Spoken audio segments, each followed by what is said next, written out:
Domingo de Gente, Páscoa. eu acho que não vai entrar mais ninguém. Então, eu fui convidado pelo José Carlos Pai, que agora tem José Carlos Pai e José Carlos Filho, né? Uhum.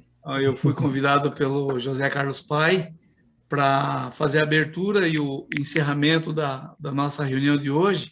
Eu não sei se mais alguém já está entrando, Edilmar também. Quem mais? Acho que é o Fábio.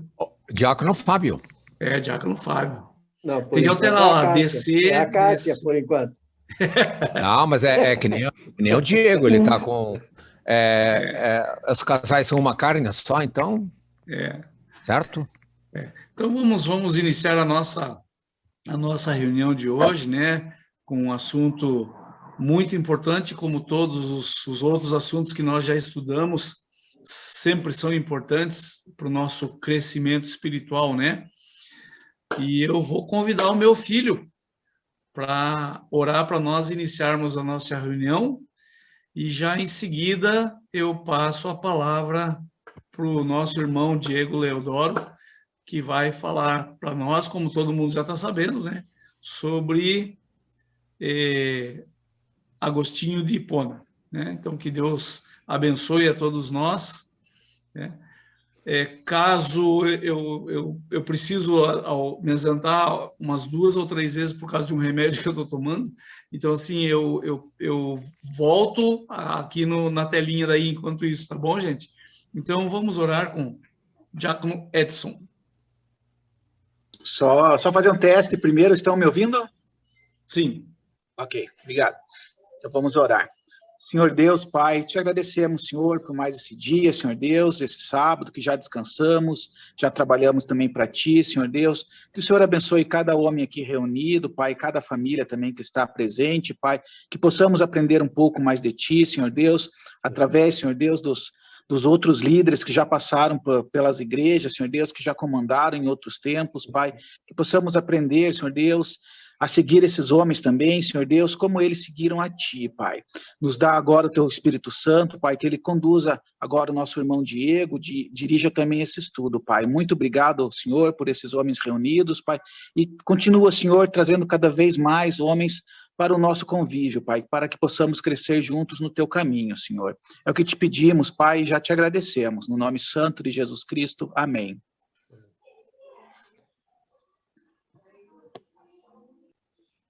Diego Amém. está com a palavra. Amém. Primeiro, agradecer o convite. Eu fico muito feliz e pelo tema também, porque desde antes mesmo do seminário, tem uma história. Vou começar contando essa história, além dos agradecimentos. A minha avó, minha família é católica, né? Assim, eram católicos romanos, né? Eu fui o primeiro convertido à fé evangélica da minha família, mas a minha avó sempre foi uma mulher muito religiosa, piedosa, e eu escutava na simplicidade dela ela falar de Agostinho, provavelmente alguma coisa que ela escutou em alguma homilia. Ela chegou a fazer alguns cursos de teologia, mas isso já adulto, minha avó era uma mulher que sempre era muito disposta a ajudar e sempre estava na igreja, né? Mas ela contava algo muito interessante, que ela dizia assim, e ela atribuía isso a Agostinho, e depois, de fato, confirmei, né? De um evento de alguém que estava na praia e furava, ela contou isso, né? Que uma pessoa furava o chão da areia na praia com o dedo, e depois corria no mar buscar água para colocar dentro desse pequeno buraco feito com o dedo na areia, né? E aí alguém caminhando pela areia, provavelmente isso deve ter sido uma ilustração de Agostinho, alguma que ficou na história, e perguntava-se para essa pessoa para diante dessa criança, né? Era uma criança furando o chão da areia com o dedo, e fala: não, o que você está fazendo? Estou tentando colocar toda a água do mar dentro desse pequeno buraco. Aí a pessoa fala: não, mas isso é absurdo, não vai caber. Não cabe o mar todo dentro desse pequeno buraco. E aí diz que essa criança olha, né, para essa pessoa e diz, da mesma forma o que você está tentando fazer é explicar os mistérios de Deus, né? E aí, a minha avó contava isso, imagina, isso é uma memória, assim, acho que eu devia ter uns 9, 10 anos, não, acho que menos, né, porque eu morava em Mafra, então uns 7 anos. Ela contava essa história e sempre ficou na minha cabeça. Né? Passado muito tempo, já no seminário, eu assistindo uma palestra de um pastor reformado, Jonas Madureira, um filósofo, e ele fala tem um livro chamado Inteligência Humilhada. Ele fala exatamente a mesma coisa, e com essa ilustração e explicando isso, a nossa incapacidade, né, de discernir e entender aquilo que a palavra de Deus não revelou. Nós podemos ir até um limite, até a revelação de Deus, aquilo que está na Bíblia, mas discernir além disso e compreender Deus na sua totalidade é impossível. Da mesma forma que você querer colocar o oceano inteiro dentro de um pequeno buraquinho feito por uma criança na areia. É tão absurdo quanto, né? Mas então, começo com essa ilustração. Primeiro, para contar que Agostinho, então, já sempre me despertou interesse desde a infância e no seminário mais ainda, né? É uma mente insuperável. Alguns dizem que depois do apóstolo Paulo, ele, como doutor da igreja, como pensador, muitos pontos não foi superado. E o que se construíram a partir dele, né, antes dele também, dentro da história da igreja, nenhum excedeu ele na sua capacidade de explicar a palavra de Deus, de raciocinar, né, de sistematizar a fé, de pregar, né, com a sua eloquência. Seus sermões são lindos até hoje, encantam. Suas obras têm relevância filosófica, literária, né? Agostinho ele inaugura um novo tipo de literatura, que é a autobiografia, né? Então, de fato, se passou aí mais de 1.600 anos, 1.700 anos, e ainda somos muito devedores, né, da sua obra. Outro ponto interessante é que ele é a figura da idade clássica, né? É sobre ele que nós temos mais informações. Nenhum homem de um período clássico, né, antes aí do período da idade medieval, nós temos tantas informações quanto, né? É a figura histórica mais bem conhecida por nós hoje, né?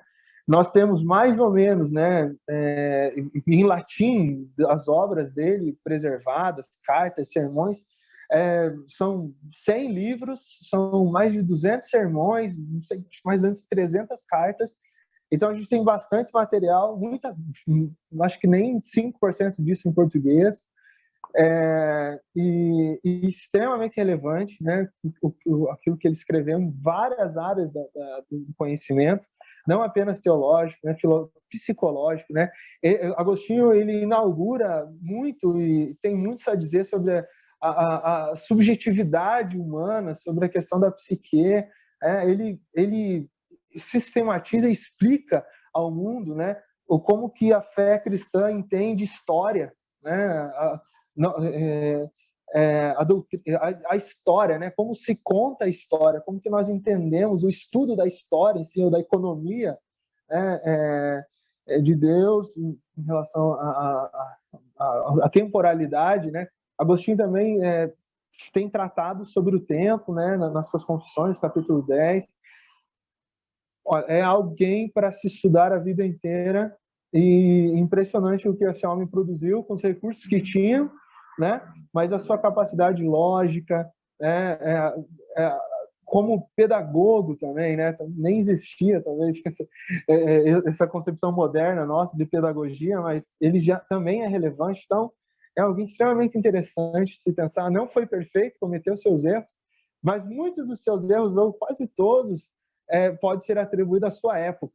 Talvez se nós fôssemos refletir como agiríamos se nos colocássemos na situação de Agostinho naquela época, provavelmente nós agiríamos muito parecido como igreja, né? um período extremamente conflituoso, de fim de uma era, Deus levantou um homem para ajudar, né, a direcionar a igreja, e seu legado ainda persiste e com extrema relevância, né? Até hoje existem agostinianos, tem gente que estuda isso, que fala e percebe o grande valor, né, desse homem para a glória de Deus. Amém, irmãos? Hoje, né, olha, eu peço que me ajude com o horário, os irmãos que conhecem. Não tenha medo de dizer aí, ó, passou 20 minutos, passou 40 minutos.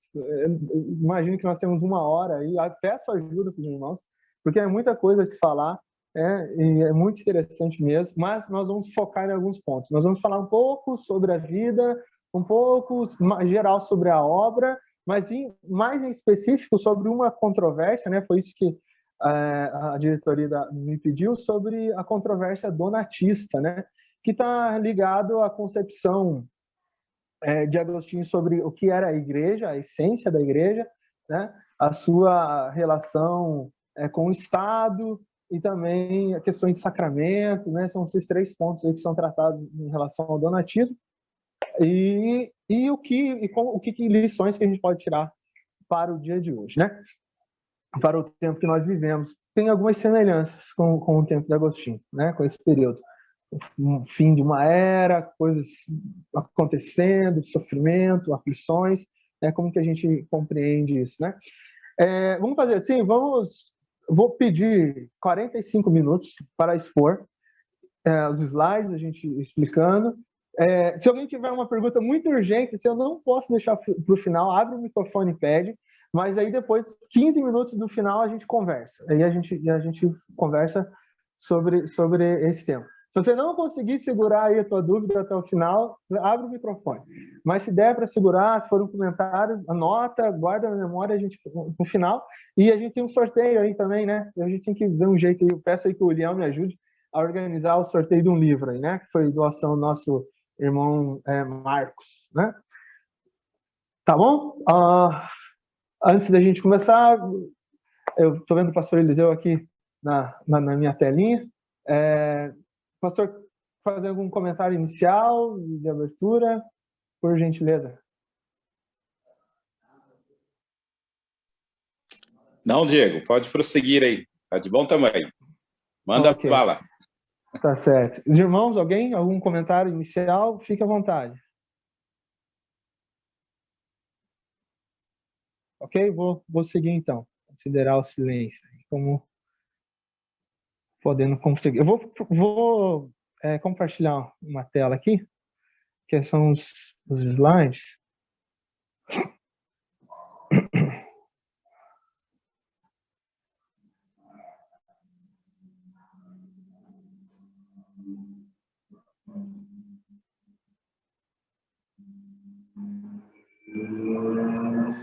Ok. Eu compartilhei uma tela, os irmãos estão vendo a tela do PowerPoint? Eu estou vendo você só, eu estou vendo Diego. você em primeiro plano. Ok. Deixa eu tentar. Vou tentar de novo aqui, vamos ver.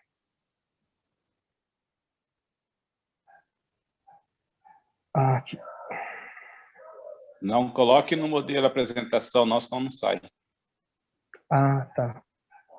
Tá, vamos ver. Aqui? Sim. Tá certo. Então tá. Eu vou fazer o que o pastor Eliseu sugeriu, mas eu vou manter aqui. Se tiver muito pequeno, se os irmãos estiverem lendo no celular, aí me avisa, ou manda um chat aí, eu dou vamos ver. Vou tentar. Vou nada de teimoso, que você vai travar. Diego, Oi, cada tela que você pôr, você pode abrir o modelo apresentação. Depois você vai passar para outra e você volta no normal. Aí na hora que você abrir a tela que você for falar, você põe a apresentação que ele não trava. Tá. Então tá bom. Então tá. Vida e obra de Agostinho, né? A introdução eu já fiz. Vamos ver aqui. Deixa eu fazer. Pronto. Deu certo? Tá. Sim. Deu certo? Acho que Beleza. Sim, deu Tá certo. certo. Então tá. Beleza. Então, vamos falar primeiro um pouco do contexto, que é extremamente importante até para a gente refletir sobre o nosso tempo, né, no final, sobre o contexto que o Agostinho estava inserido, né? Então tá lá o título: a cidade que havia tomado o mundo inteiro foi também tomada.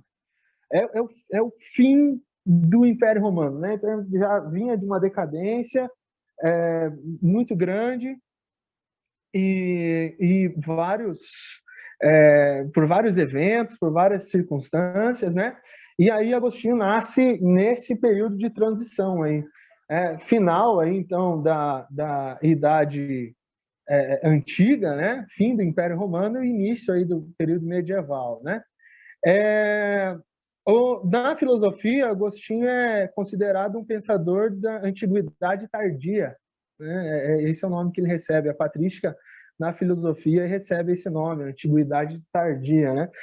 É uma transição. Então, começa a se aparecer a fé cristã muito relacionada à filosofia, dando um direcionamento para o mundo ocidental, mas ainda preservando muito, né, do pensar, principalmente da forma de fazer filosofia da antiguidade, né? Você vai ver a gente percebe algumas influências, neoplatonismo, influências platônicas, a forma de se pensar também, né? De organização da mente, da razão, muito ainda influenciada pelos gregos, né? A forma de organização, a forma de administração também, principalmente da Igreja Católica, muito influenciada pela organização dos romanos, né? Mas com esse estando aí vivendo um período de fim de Império Romano, né? Então a gente tem aí o contexto histórico, né? Vou dar um zoom aqui, ver se vai dar certo. Deixa eu olhar aqui no meu celular. Deu certo. Então tá, invasão, contexto, né? As invasões bárbaras, né? As invasões dos povos germânicos, né? Tem aqui, alguns eventos, né? Relacionados aí às invasões germânicas, né? Os ditos povos bárbaros. 402, a capital romana ocidental muda, né? De outro lugar por essa questão dos invasores. São esse período que a gente está vendo, chama atenção para esse período de turbulência onde esse homem viveu, né? Invasões, mudança de capital, os imperadores não com mais prestígio e nem mais com o mesmo poder. Você vai ver, por exemplo, no Concílio de Calcedônia, né, foi dirigido por um grande homem, foi convocado por o Papa, né, que era na época Leão Magno, né? Mas o imperador na época era um homem muito frágil e diante de uma situação de invasão bárbara, quem negocia com os germânicos é esse imperador, esse Papa, né, chamado Leão Magno, né, um homem de grande poder de negociação, um homem firme, com convicções, né? Estou dando esse exemplo para você ver como que a igreja cristã naquele período ela foi fundamental para se manter aquilo que hoje a gente chama de Ocidente, né? Foi o lugar de se preservar a ordem, né, na vida e a forma que a gente vive, né? Se viveu. A igreja teve esse papel durante toda a Idade Média, né? Na sequência do Agostinho, depois, no início aí da Idade Medieval, nós temos os monastérios que foram responsáveis por preservar muitos dos documentos antigos, foram responsáveis também pelas escrituras, né? Mas você vê que era um estado totalmente debilitado. Agostinho, ele foi professor, né, de retórica de um imperador adolescente, né? Então, você vê uma fragilidade social, econômica, política, né? Então, olha aqui, o que estava acontecendo, né? O Império Romano do Ocidente declina em força militar e econômica. Os nômades, né? Aí você vê os povos orientais, né? Forçando a entrada desses povos germânicos, né? A ultrapassar aí as fronteiras, Rio Danúbio, né? Que marcava ali essas fronteiras. Então começa o avanço, né? Para dentro dos limites aí muito próximo de Roma, da cidade de Roma, e começa a se desestabilizar, né? As fronteiras eram muito grandes, não tinha como se preservar a segurança do império. Questão também da cultura, a questão da imoralidade era muito grande, então perdeu-se o tecido social. Muita coisa acontecendo nesse período de queda de império, né? E a igreja cumprindo aí seu papel de preservar de certa forma a ordem, né? A paz, pelo menos para as pessoas, né? Para o papel social da igreja nesse sentido. A autoridade imperial enfraquece e abre as brechas para as fronteiras, né? Autoridade não no sentido só econômica, mas a autoridade de posição mesmo, sabe? De administração, né? E aí as invasões bárbaras, né? E o fim aí em 410 o saque de Roma, né?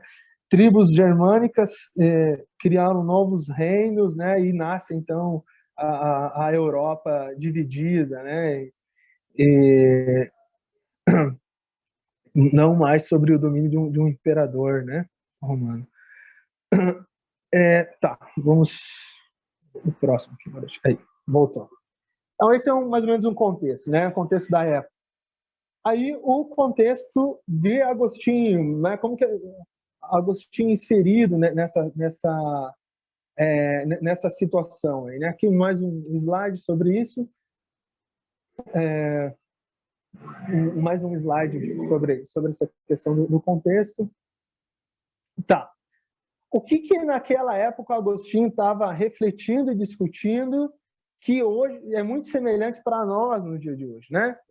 Questões que Agostinho refletiu que são contemporâneas para nós também, né? A gente se identifica com essas questões, né?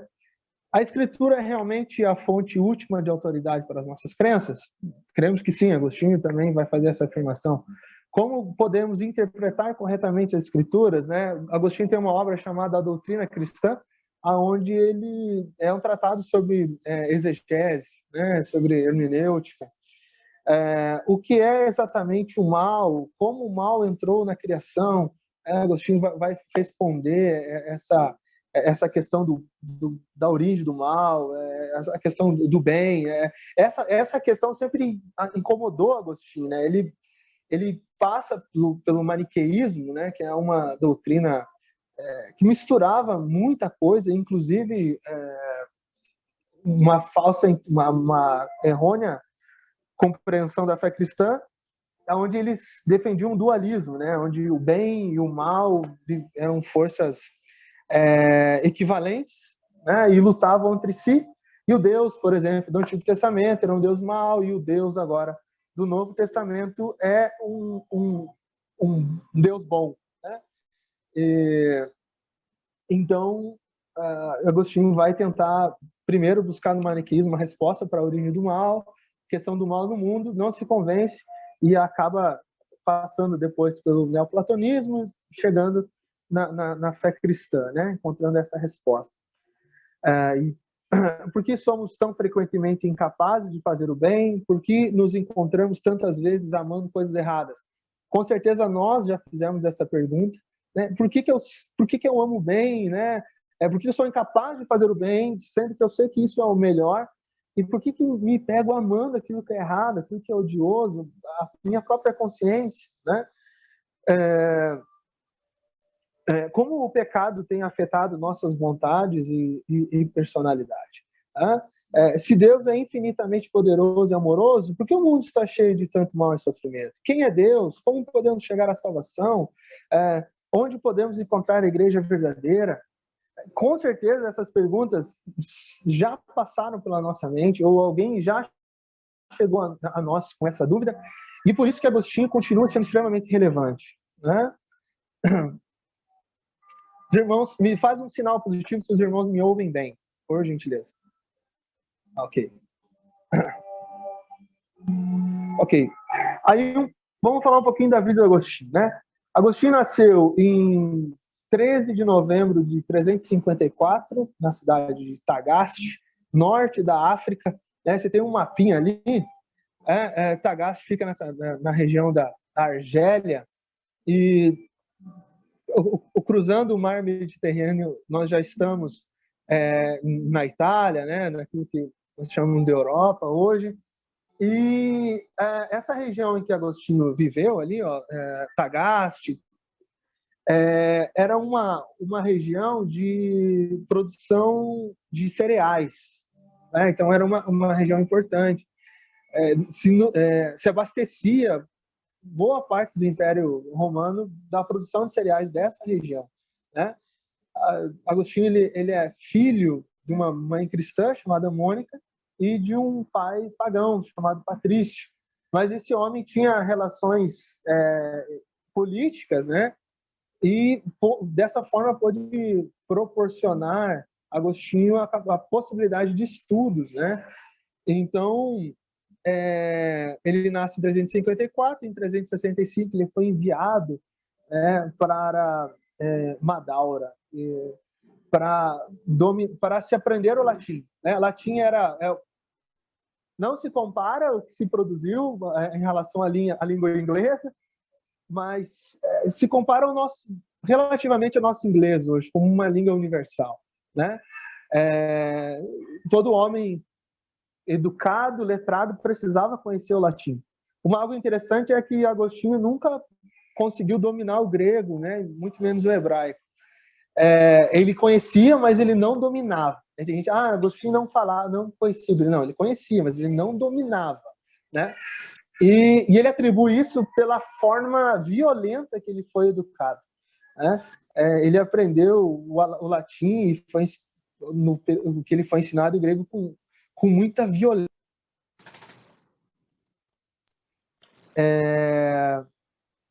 Com muita punição física. Então, e aí, muito disso a gente, dentro das suas concepções pedagógicas, tem até um livro, né, Agostinho como mentor.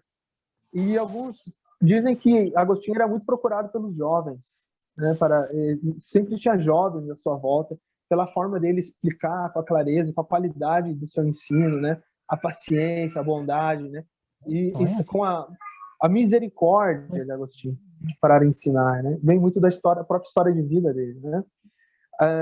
Depois ele vai para Catargo para estudar retórica e as artes liberais, né? Aquilo que a gente conhece, trivium e quadrivium, a gramática, a lógica, a retórica e as demais artes liberais. Só um pouquinho.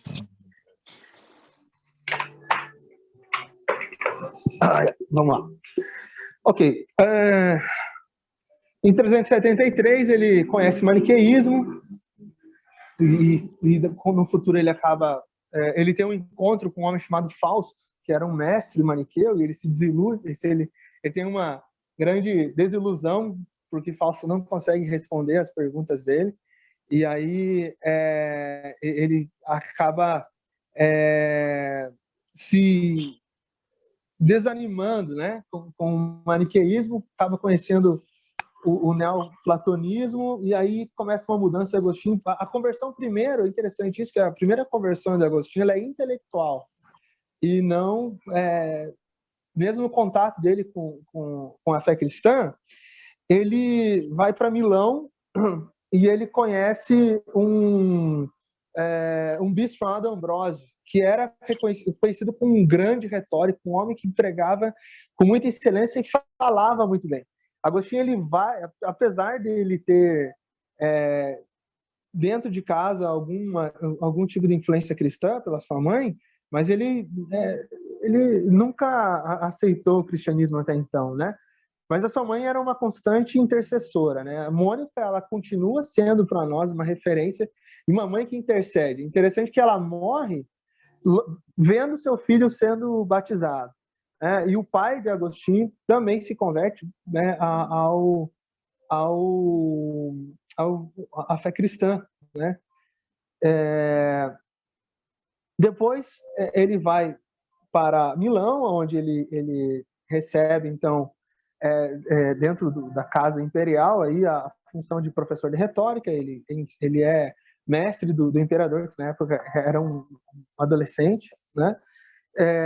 E conhece o bispo Ambrósio primeiro por uma curiosidade da capacidade retórica, né? E depois, passando a ouvir as mensagens, os sermões, é tocado então pela fé cristã e ele acaba sendo convertido, né?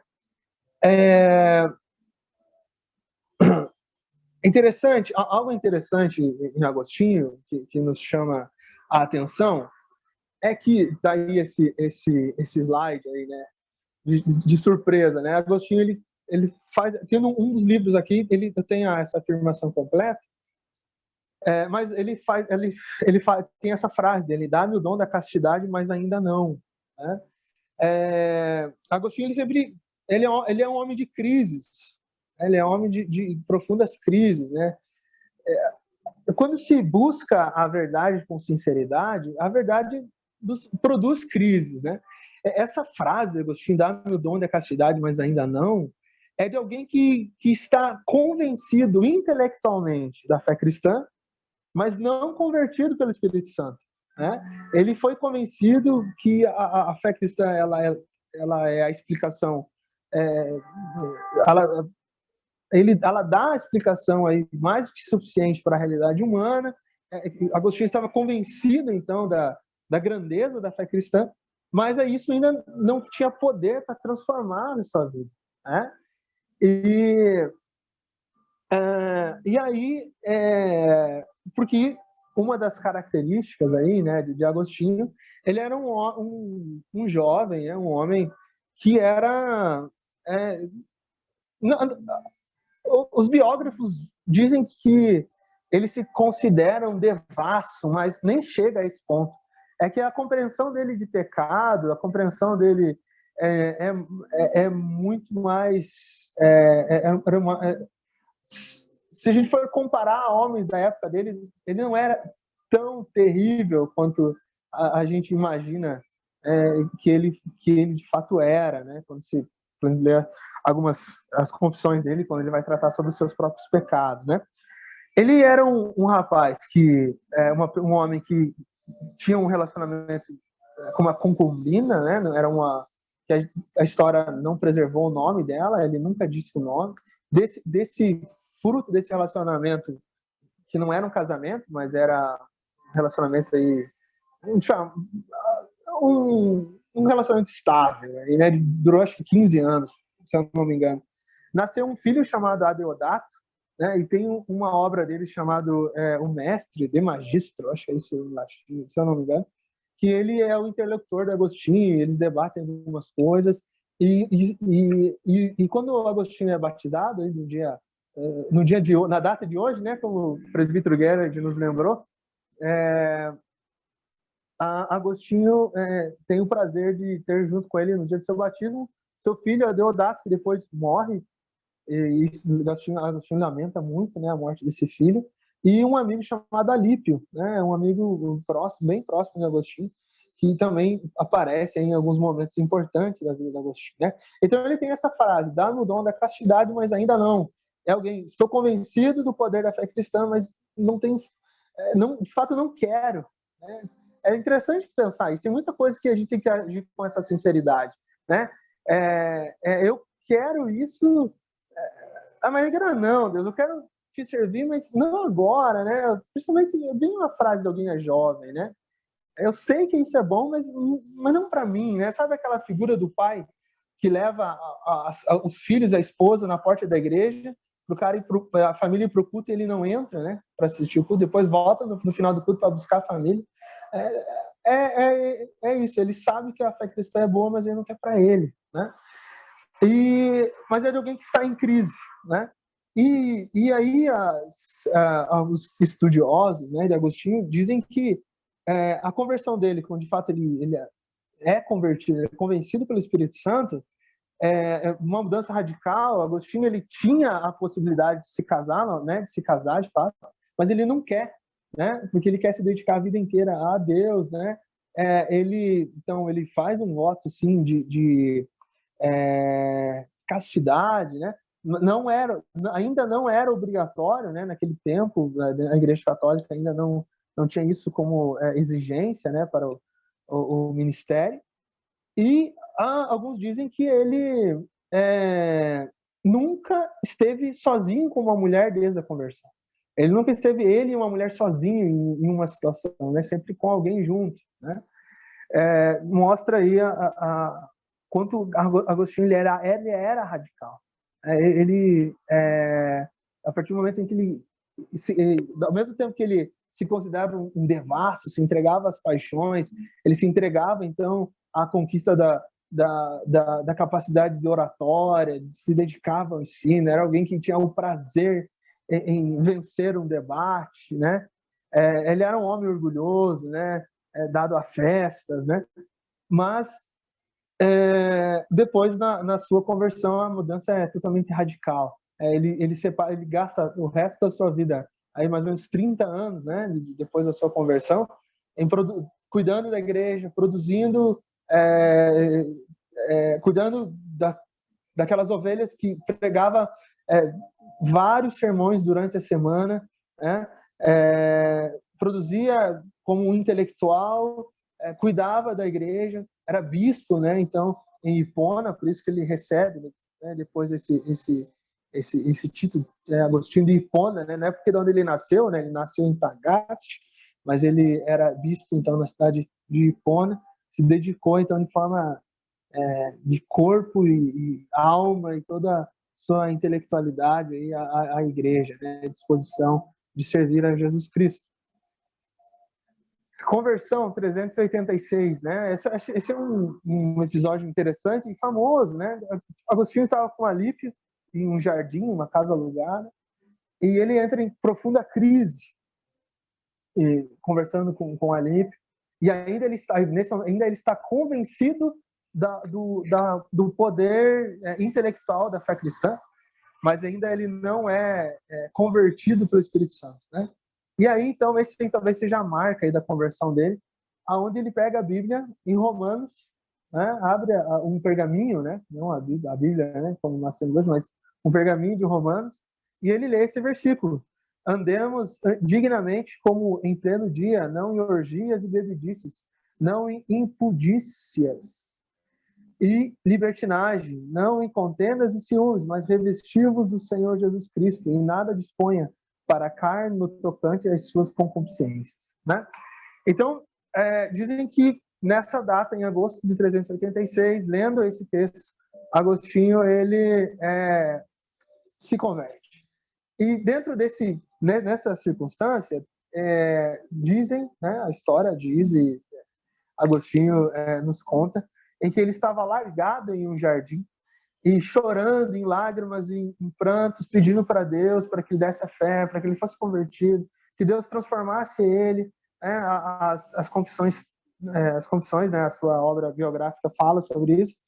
E aí ele escuta uma voz, como se fosse de crianças, brincando, e com essa expressão latina, mas que na nossa língua seria toma e lê. Toma e lê, talvez alguma brincadeira de criança. E ele escuta isso longe e aí ele pega a Bíblia e lê e abre em Romanos, e ele sente o Espírito Santo falando com ele através das Escrituras. Aí ele percebe, ele tem esse encontro aí, agora não apenas mais intelectual, mas experiencial, né, de relacionamento mesmo, e isso tem um poder muito grande na vida dele. Então ele renuncia toda aquela a sua vida pecaminosa e se entrega, então, à vida cristã, né, de fato. E aí se decide ao batismo e tudo mais. Tem uma experiência interessante aí que eu me identifico aí com Agostinho nesse. Não sei se isso existe ainda, mas existiu antes. Na Marechal, ali, quando tem a Marechal Floriano Peixoto, a rua faz ligação do bairro Boqueirão, Aur, do centro ali, né? Os irmãos provavelmente conhecem. Na frente do Carrefour, ali agora tem a Sociedade Bíblica, né? E ali na Sociedade Bíblica tem uma placa, ou tinha uma placa chamada Leia a Bíblia, bem grande, Leia a Bíblia, grande, muito grande, né? E um dos primeiros cultos evangélicos, né, que eu participei, cheio de dúvidas, cheio de aflições, eu tinha uns 15 anos. Eu já trabalhava, eu era office boy, né? E aí eu estava indo assim, com dúvidas, porque eu não tinha com quem muito alguém conversar sobre aquelas coisas que estavam entrando em conflito no meu coração. E aí eu passei na frente da Sociedade Bíblica e vi essa placa, e eu falava, Deus, eu orando em silêncio no ônibus, né? Falei, Senhor, qual que é? Dá uma resposta, né? Fala alguém falar comigo, né? O que eu faço? Tinha alguns conflitos em casa, porque meus pais eram católicos na época, né? E alguns outros conflitos de adolescência, em relação a namorada, coisas de jovem mesmo, assim. E aí eu passei na frente dessa placa e eu vi escrito, leia a Bíblia. E aquilo marcou, né? Para mim foi uma resposta de Deus também. Leia a Bíblia, né? E de fato foi isso que eu fiz. Depois eu senti como se fosse Deus falando comigo naquele momento, quando eu pedi para Deus, Senhor, me dá uma resposta, coloca alguém na minha vida para me ajudar, eu leio a Bíblia. E aí, né, na biografia de Agostinho, tem essa passagem aí, isso nos mostra como, de fato, Deus quer falar conosco através das Escrituras, né? Nosso exame da palavra de Deus não pode ser só intelectual. A gente tem que ir com fé para as Escrituras, crendo que o Senhor ele fala conosco através das Escrituras, né? Através do Espírito Santo, a partir aí das Escrituras, né? Então, a conversão de Agostinho. 387, com 33 anos, na noite de Páscoa, 24 de abril, dia de hoje, Agostinho, Alípio e Adeodato foram batizados por Ambrósio. 388, morre Mônica, né, sua mãe, muito influente na sua conversão. Dizem na biografia do Peter Brown, tem essa afirmação que diz que Mônica ela vai procurar um padre, né? E antes da conversão de Agostinho, e aí diz que esse padre fala para ela assim, ó, um filho que foi concebido e criado debaixo das lágrimas da sua mãe, com certeza Deus vai ouvir as suas orações, né? Esse padre consola Mônica devido às suas orações pela conversão do seu filho e do seu marido, e ele reconhece, então, o valor dessa mãe que orava e intercedia pelo seu filho, né? Em 391, chega em Hipona e funda um mosteiro, né? O ideal de vida comum, estudo, pobreza, trabalho e meditação. É ordenado presbítero a princípio, né? 396, Agostinho sucede Valério como bispo de Hipona e o mosteiro vira um seminário para bispos, né?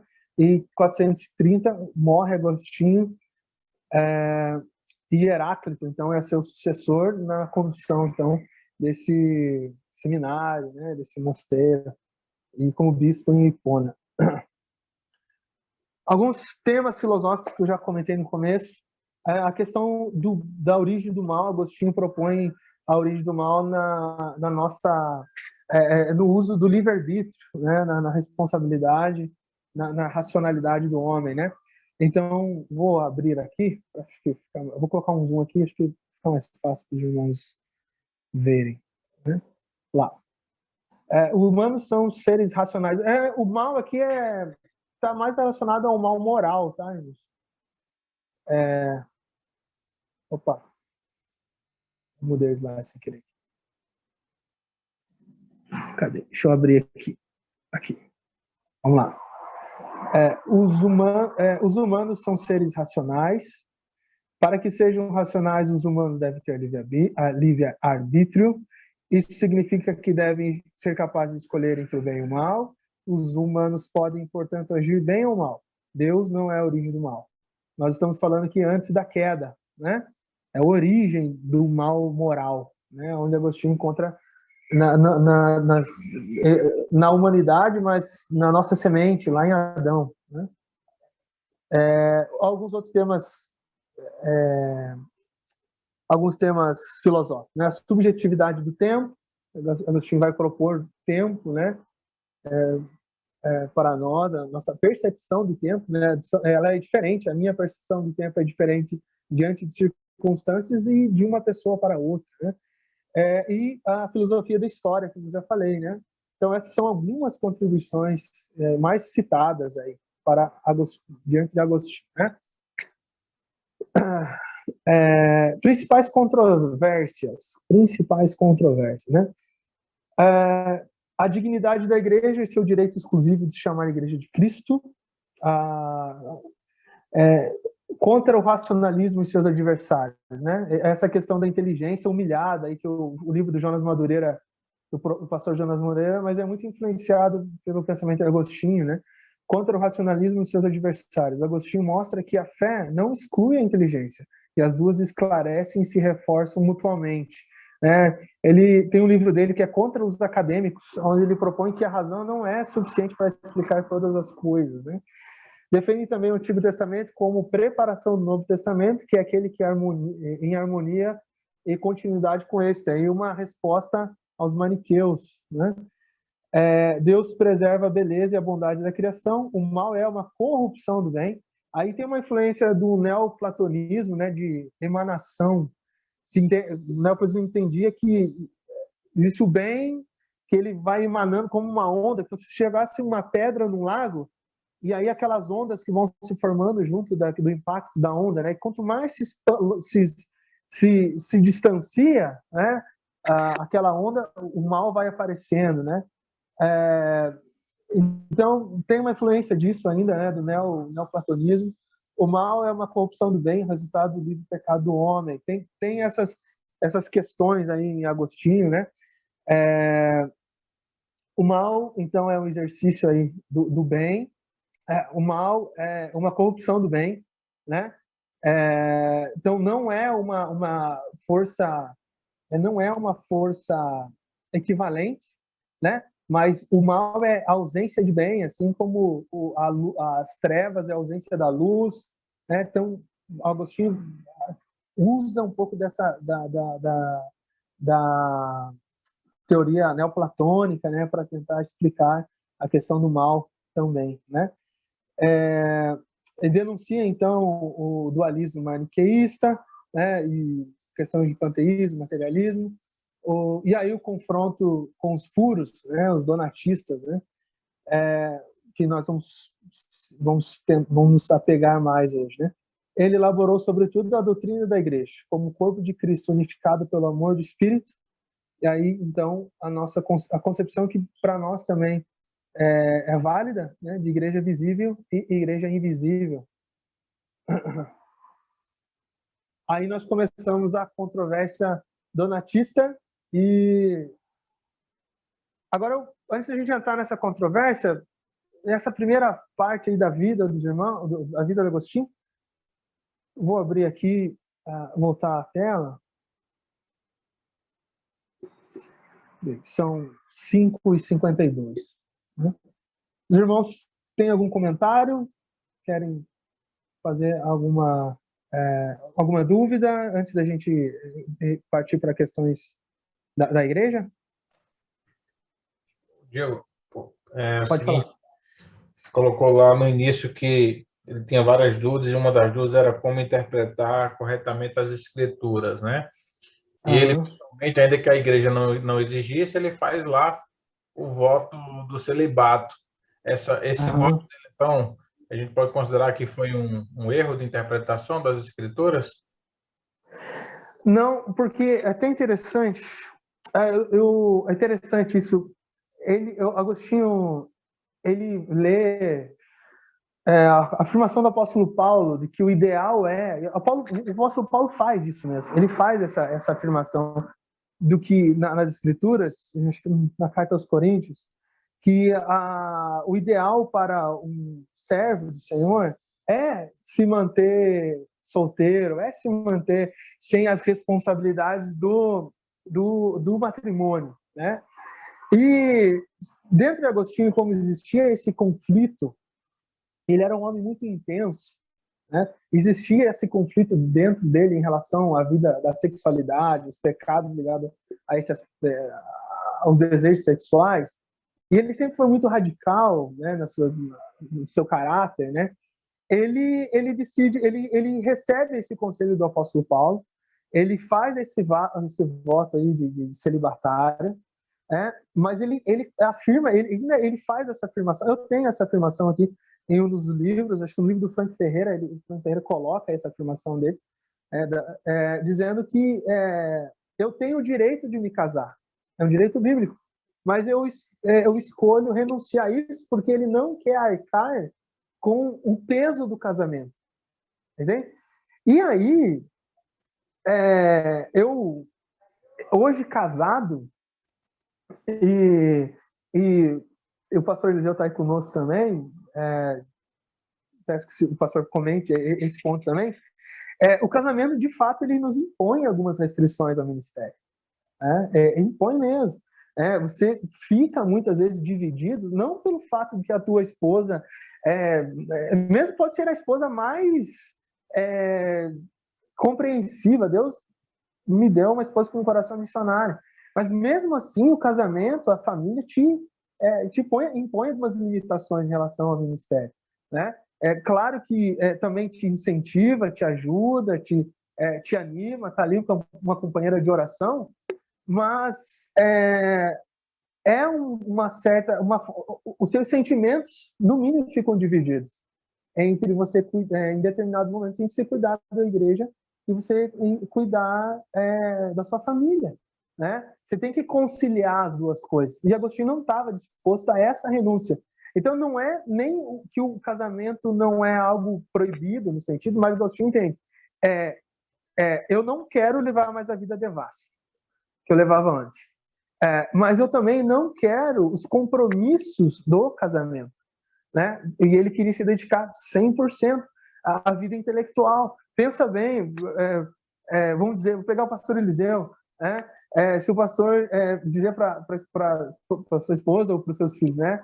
Raquel, hoje eu vou me trancar aqui no quarto e vou escrever um tratado teológico, não sai daqui enquanto não terminar, né? Ou eu prego, Agostinho pregava várias vezes na semana, eu vou pregar o evangelho todos os dias da semana, da forma que Agostinho se entregou, era impossível mesmo ele se manter no casamento. Então, respondendo aí a pergunta, não é que Agostinho ele entendia que aquilo que ele não dizia que todo ministro deveria ser celibatário, né? Mas ele entendeu, eu tenho um problema na área sexual, eu não quero fazer do casamento apenas a minha esposa apenas uma fuga para o meu pecado, né? Agostinho podia fazer isso, né? Eu tenho um problema na área sexual, vou casar para mim não ter relações sexuais fora do casamento, então eu vou usar minha mulher só para isso. E aí ela que se vire, né? Com a família, e aí eu vou cuidar da igreja, vou ter a mulher só como objeto, né? Eu entendi dessa forma, né? Quando essa decisão de Agostinho. Então, ele é um homem muito intenso nas suas decisões e na sua vida. Ele tomou aquele conselho do apóstolo Paulo, dizendo, o ideal é ser solteiro para cuidar de forma tão intensa da igreja e para a obra que Deus tinha preparado para Agostinho. E decidiu não se casar, mas ele não proibiu, né? Ele não entendia que era uma proibição, ele sabia que era um direito legítimo, mas ele renunciou a esse direito, né? Obrigado, Diego.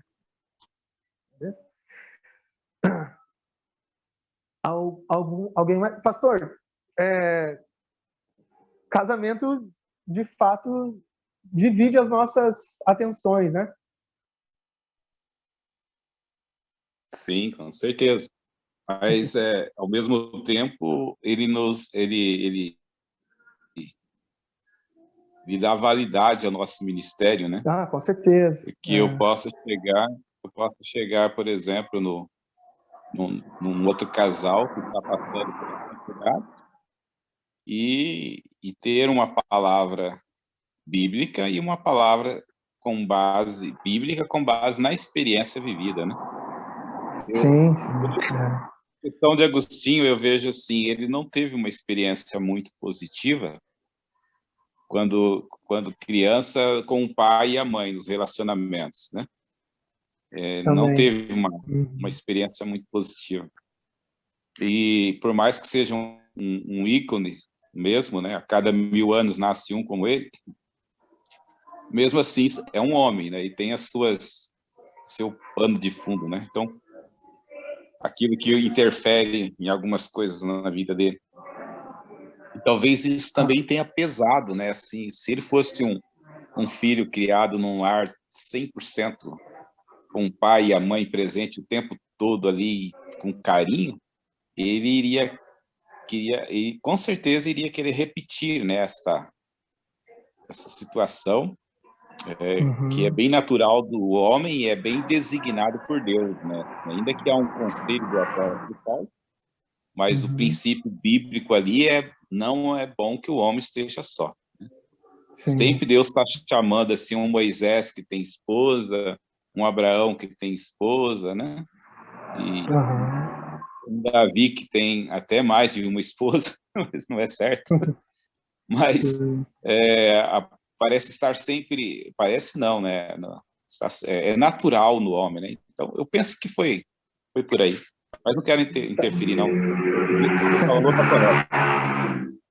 Tá certo. Não, também, né? A experiência, ter um pai pagão e uma mãe cristã, com certeza isso deve ter influenciado até na escolha de uma esposa, né? Quanto tempo ele ia levar para escolher uma mulher cristã, né? Calvino também, Calvino é meio, eu acho que só para a gente fechar essa questão também, né? Irmãos, a gente não pode ter a mente de um homem pós-moderno pensando num homem como Agostinho, né? O próprio Calvino, quando ele vai escolher uma esposa, o único desejo dele em relação a uma esposa era uma mulher econômica. Né? Eu só quero uma mulher que eu não que faça eu gastar tanto dinheiro, né? Então a gente não...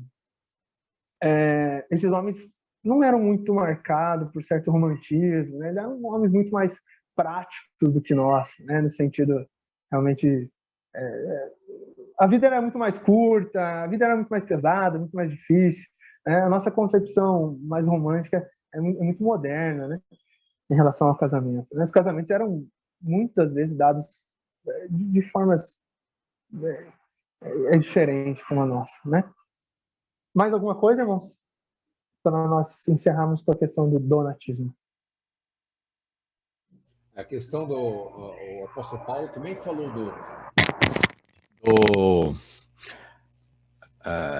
do celibato, mas ele disse que não era para todo mundo também, né? Isso, verdade. Era para aqueles que fossem ministros, né, escravos, né? Eu tomei essa minha decisão, né? E explica o porquê, né? E aí ele fala, mas se for para viver abrasados, é melhor que se casem, né? Então, Agostinho encarou, não, eu vou nessa aí do apóstolo Paulo, aí, eu vou lutar aí contra os meus pecados e, né, escolheu essa luta, né, para ele.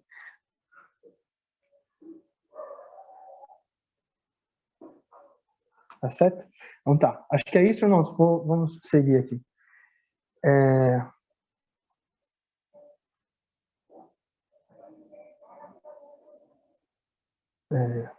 Vou abrir aqui a tela, para a gente tratar sobre a questão dos donatistas, né?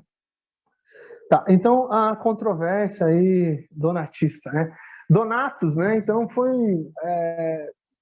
ele foi um dos os poentes, né? Dessa ideia de pureza do ministro, na verdade. Isso parece ser bom a princípio, irmãos, mas quando a gente vai entender o Evangelho da Graça e como isso de fato se repercutia, isso é algo que se precisa olhar com mais atenção, né?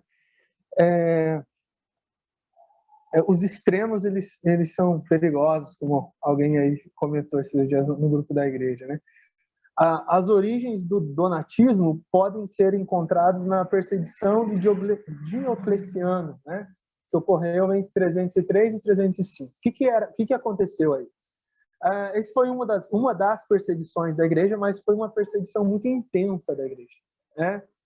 Os cristãos eram chamados a renunciar à fé cristã, e um detalhe interessante, eles eram convidados ou convocados, não convidados, isso era imposto, né, como uma lei do Império Romano, a entregar as escrituras, né, entregar as porções da escritura que as famílias, que as pessoas tinham em casa, né? E essas pessoas, eles ficaram conhecidos como traditores, e aí essa é a origem da nossa palavra traidores, aqueles que entregam, né?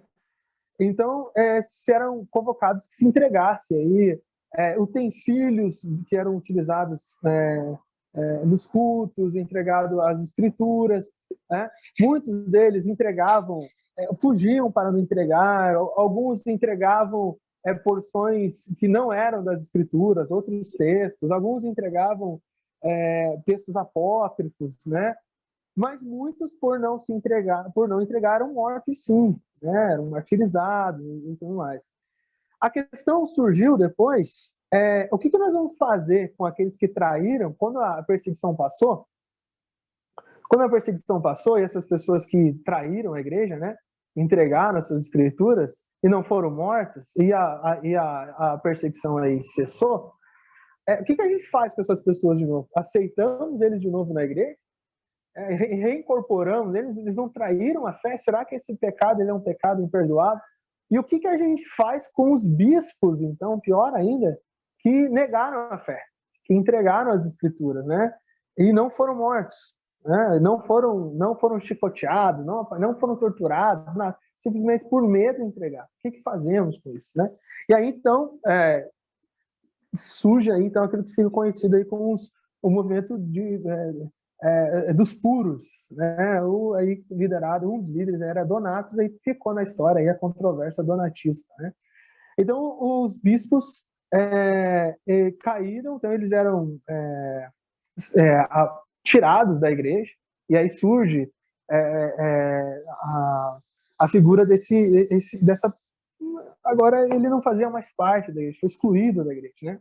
E aí também aqueles que foram ordenados por esses bispos, né? O que fazemos com eles? Esses que foram consagrados pelos bispos traidores também não fazem parte da igreja, né?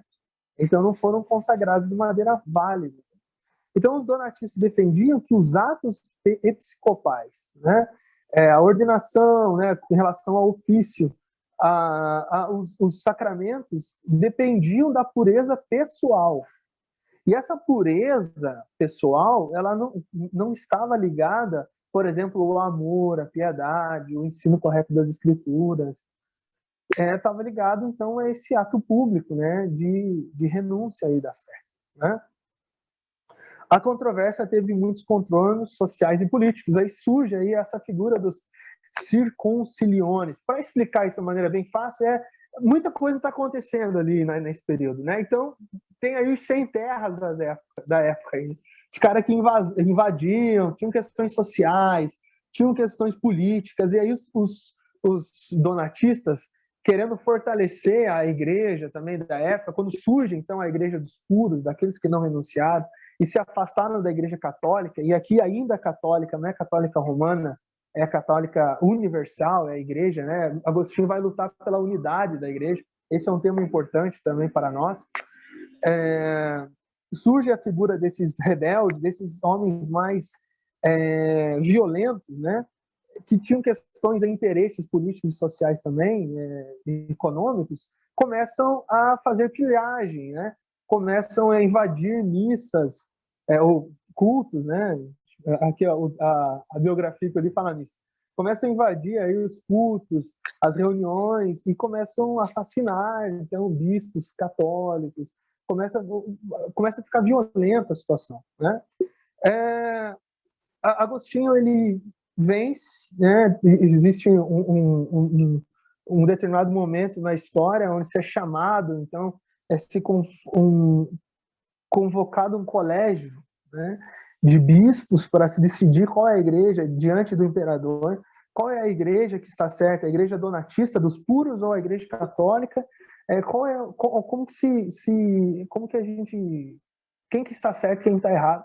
No fim da questão, a igreja católica, a igreja é julgada como a posição coerente, a posição mais bíblica, e os donatistas perdem ali seus direitos, mas essa igreja donatista vai sumir só com a invasão dos muçulmanos, né?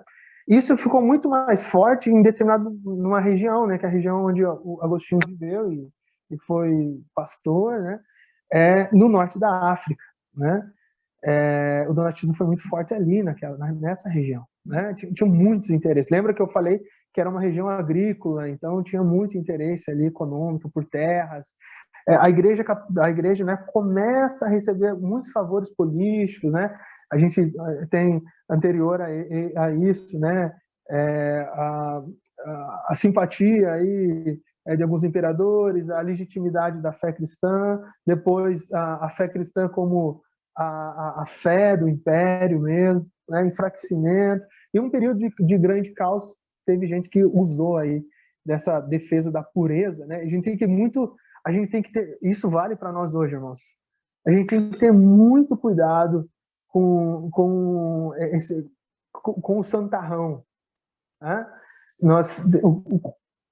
Tem gente que essa postura muito, quando um homem começa a defender muito a questão da moralidade, principalmente daí dentro da igreja, o moralismo, desculpa, estou me expressando mal, mas assumir para si ou aplicar a si ou se manifesta muito como um santo, quando extremamente bondade, quando ele mesmo se vangloria dos seus atos de justiça, isso é algo extremamente perigoso, é um negócio cheira mentira, fede mentira, né?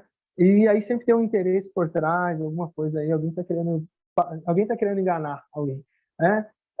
Temos sempre que lembrar aí da nossa doutrina, que nossos atos, eles são justificados por Cristo, a nossa vida, e temos que ter muito cuidado com essas tiranias do bem, né? O cara, quando começa a defender muita coisa, a bondade da humanidade, tem que lembrar que muita coisa ruim no nosso mundo aí começou desse jeito, né? Muita gente enganada também.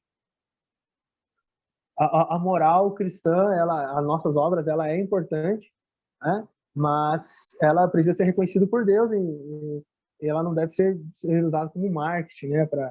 Da nossa personalidade, né? Então, qual que é a relevância teológica dessa controvérsia, né? Então, 3 questões. É a natureza da igreja, a relação entre igreja e Estado e os sacramentos, né? Isso chega até nós nos nossos dias, né? Então, a eclesiologia donatista, ela insistia que a santidade ela era empírica da igreja. Cada um dos seus membros deve ser santo aqui e agora. Frequentemente, essa santidade era medida não tanto pelos termos da prática do amor, né, onde a gente pode aí, concordar que a prática do amor, sim, por amor por Deus e o amor ao nosso próximo, sim, define a santidade, mas em termos de atitude de alguém durante a perseguição passada, né? Você tomou um ponto na vida de alguém para julgar todo o seu caráter, ou se ele pode ou não permanecer na igreja, né? E a santidade aqui, empírica, a igreja, ela não está relacionada em nenhum momento a Cristo, né? A santidade está ligada, então, à nossa capacidade, ao exercício da nossa vontade, né? E aí, então, diminui até a santidade da igreja, né? Nós cremos, sim, que o Senhor nos chamou para a santidade, esse é o nosso objetivo, devemos lutar pela santidade, mas quem nos santifica é Cristo, através do Espírito Santo, e ela vai ser plena e completa na nossa glorificação. Tá? Esse tempo aqui é importante para a definição da eclesiologia, né? O estudo da igreja. Agostinho se dedica, diante dessa controvérsia, a explicar o que de fato é a igreja, né? Nesse período conturbado da história, né? Então, Agostinho ele desenvolve uma distinção entre igreja visível e invisível. A igreja invisível está, né, aí compõe aí aquilo que nós vemos, né, aquilo que é visível a nós, né? Então, essa posição de Agostinho. E os reformadores, eles acompanham, né, Agostinho na sua eclesiologia em até determinado ponto. A gente vai ver que os reformadores da nossa fé não acompanham Agostinho até o final. O homem, ele era um homem com questões da sua época, né? E tinha, não era inerrante, né? Agostinho também errou. Mas aqui os reformadores e nós podemos dizer que concordamos com essa afirmação. Ela é bíblica, né? Então, os reformadores romperam com a concepção católica de uma igreja infalível, hierárquica e de sacerdote especial. No fim, os donatistas queriam esse aspecto especial para os seus sacerdotes, né? Eles deveriam ser puros, né? Eles consideravam a igreja como uma comunhão espiritual, os reformadores, né? Eles consideravam a igreja como uma comunhão espiritual daqueles que creem em Cristo. Então, quem que nos dá a santidade? É Cristo, e não nossas obras, né? O nosso poder, ou nossas forças, né? E restabeleceu a ideia escriturística do sacerdócio de todos. Então, não há uma figura de sacerdote especial. Nós temos o quê? O ofício pastoral. Nós temos, sim, um ofício pastoral. E esse ofício tem suas responsabilidades relacionadas ao sacramento, né? A condução, ao ensino da igreja, ao governo da igreja, né? Mas não é um sacerdote que liga Deus aos homens, né? Como a Igreja Católica propunha, né? Ele defendia a unidade da igreja, mas distinguia dos aspectos dela, um invisível, outro invisível. Agostinho, ele muito da sua luta é para garantir a unidade da igreja. Ele acreditava nessa unidade da igreja e para nós a unidade da igreja ela é importante, mas a nossa fidelidade a princípio não deve ser a unidade. A nossa fidelidade é a palavra. Tem uma frase famosa, a unidade quando possível, a fidelidade sempre e o amor necessário. Algo desse sentido. O pastor Zeu, eu já vi o pastor Zeu citar essa frase, mas ela resume a nossa posição, né? A fidelidade ela é desejável, mas não acima a todo custo, né? Essas questões de unidade e fidelidade são discutidas até nas escrituras, né? Lembra que o apóstolo Paulo ele faz essa afirmação, né? Debate isso com a igreja de Corinto, né? Estabeleceu a ideia escriturística do sacerdócio dos crentes. Ele defendia a unidade da igreja, mas distinguia, né, os aspectos dela de visível, igreja invisível. Ele teve o cuidado de assinalar que não existem duas igrejas, mas simplesmente dois aspectos da mesma igreja. A igreja de Cristo ela é visível e invisível. A invisível apenas Cristo conhece seus eleitos, e a visível é aquela que nós cremos, aquelas pessoas que estão incluídas aí de algum aspecto dentro da aliança com Deus, né? Não na sua plenitude, mas em algum aspecto, né? Incluído nessa aliança. A igreja invisível torna-se visível, não pelo governo do bispo e dos cardeais, nem da chefia do papa. A igreja visível sempre conterá uma mistura de membros, fiéis e ímpios. É uma comunhão dos santos. Encontrava uma verdadeira marca da igreja, não somente na correta administração da palavra, e dos sacramentos, mas também na fiel administração da disciplina da igreja. Então, esse aspecto da moral, para nós, ela é importante sim. E por isso que nós cremos, então, na importância da fidelidade, na importância da disciplina, né, do ensino, né, da correção, do pastoreamento, né, e aí a pessoa começa a julgar a sua vida, o seu coração, e dizer, eu faço parte da igreja invisível também ou não, né, no sentido de o meu coração se inclina para a vontade de Deus ou não, minha vida é coerente ao ensino da palavra, cabe a nós, sim, eu julgar a minha vida, a minha conduta, ela é importante, sim, né? Mas não é a igreja visível não é como a Igreja Católica, né, defende que a instituição é a Igreja visível, a Igreja de Cristo. A Igreja Católica Romana, hoje defende isso, né, que a instituição Igreja Católica Romana, ela é a Igreja de Cristo, né? Agostinho tem algumas informações, tem algumas afirmações interessantes que o Berkhoff aponta, né? Ele diz assim: ninguém que tem Deus como pai não tem a Igreja como mãe. E só que no desenrolar da Idade Média, a mãe, a Igreja, agora já não é a mãe invisível, a Igreja do Senhor Jesus Cristo, mas é a instituição, a Igreja Católica Romana. E por isso que existe aí a figura, o medo, então, da excomunhão. Disso surge um monte de essa afirmação: ninguém tem Deus como pai, não tem a Igreja como a mãe, de Agostinho. No desenrolar da história ficou a ameaça de excomunhão e a perda de salvação, né? Então adiar o batismo também, né? Se aquela pessoa que foi batizada comete algum tipo de pecado depois, né? Isso seria aí um pensamento perigoso, né? Então, perdi minha salvação, né? Os pecados após batismo. Você vai ver na história da igreja, muitas pessoas deixavam de se batizar nas vésperas da morte, né? Para não ter o medo de perder aí, então, a salvação ligada, então, aos sacramentos também, né? Uma questão eclesiológica aí, da Idade Média.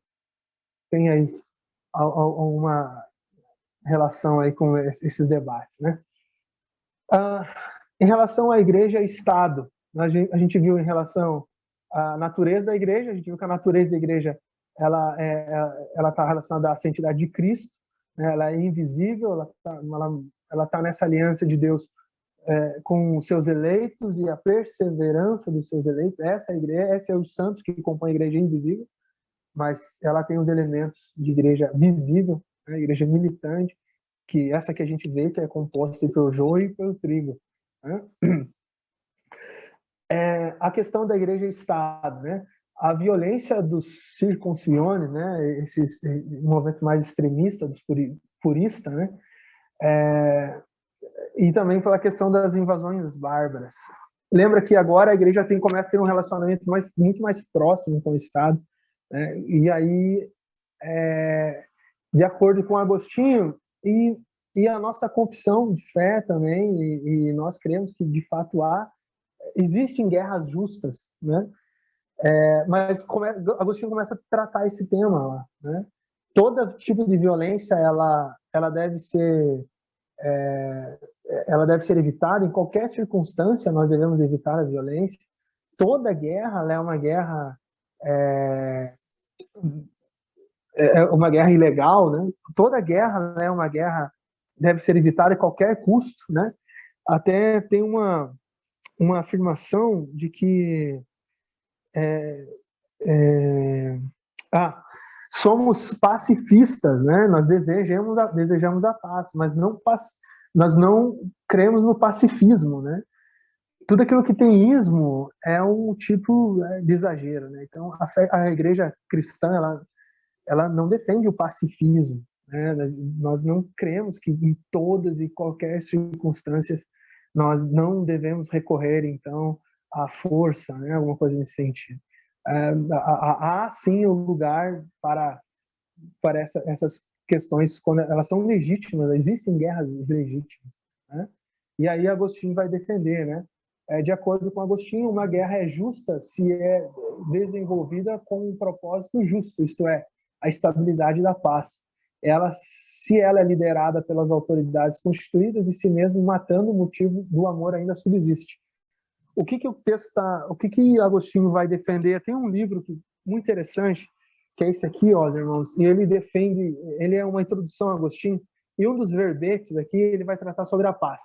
Para Agostinho, paz é ausência, paz não exclui ordem. Para Agostinho, paz é garantia de ordem, né?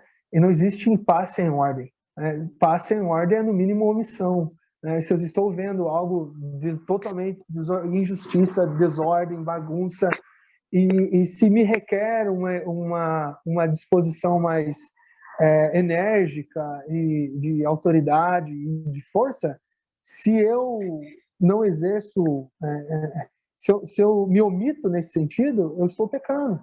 Né?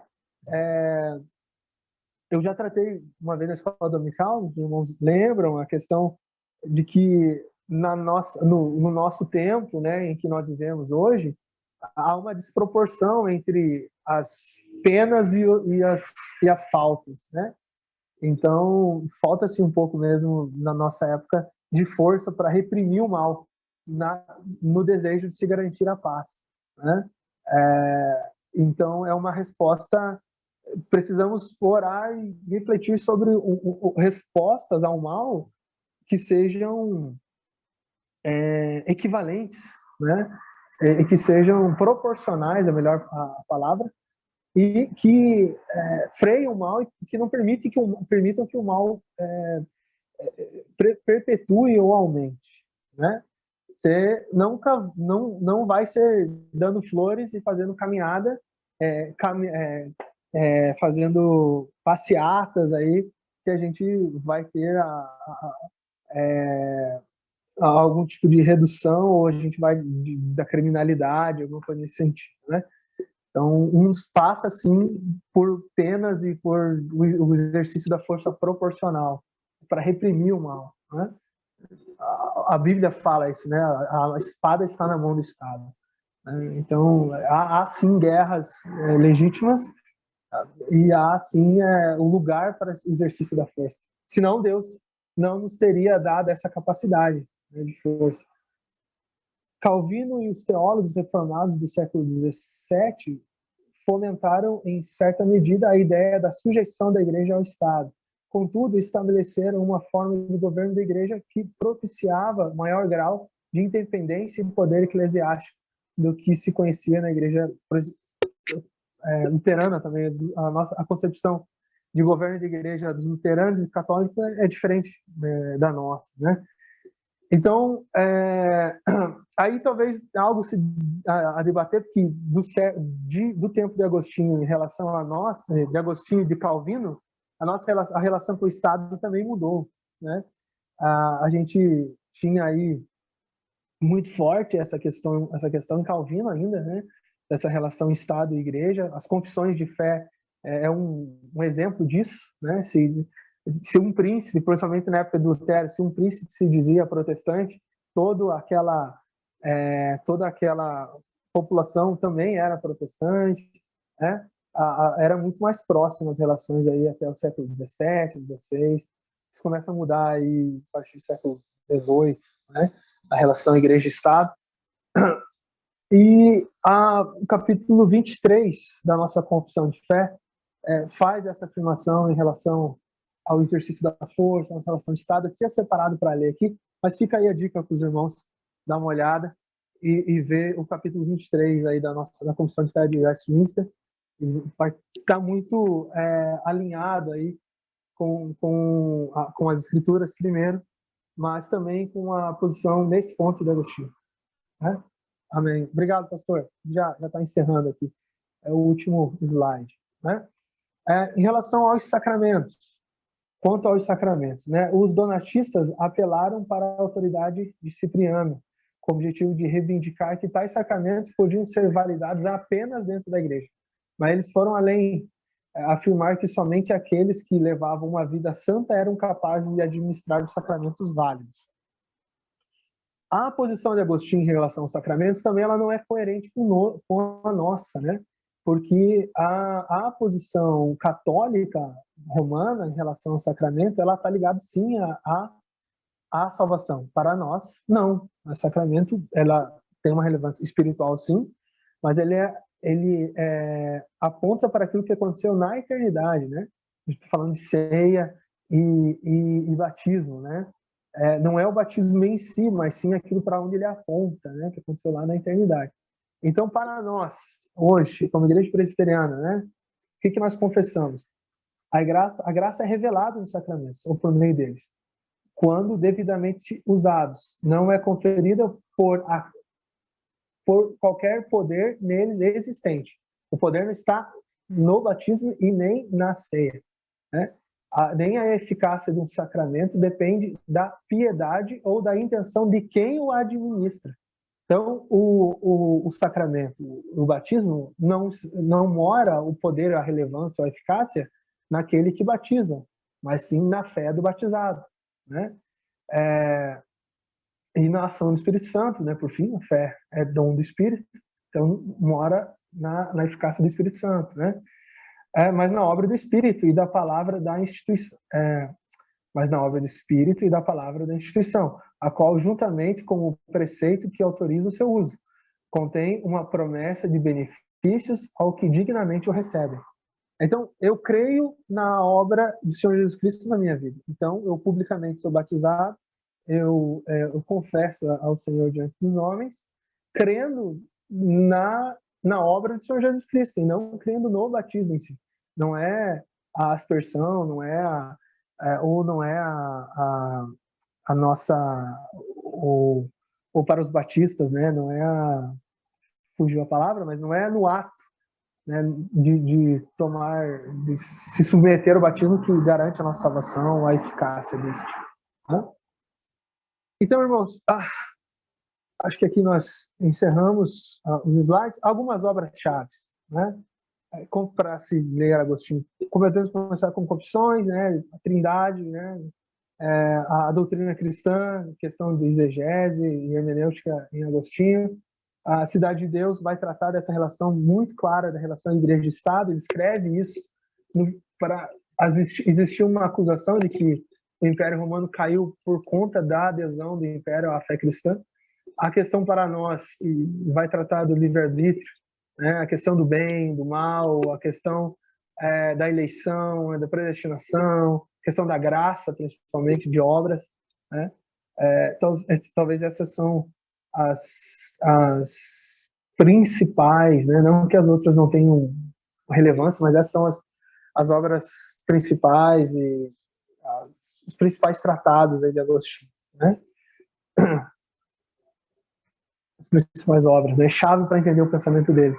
Uma frase de Agostinho para terminar. Por esse amor, portanto, como por um alvo proposto, pelo que digas tudo o que dizes, o que quer que narres, faze-o, de tal forma que aquele que te ouve, ouvindo, creia, e crendo, espere, e esperando, ame.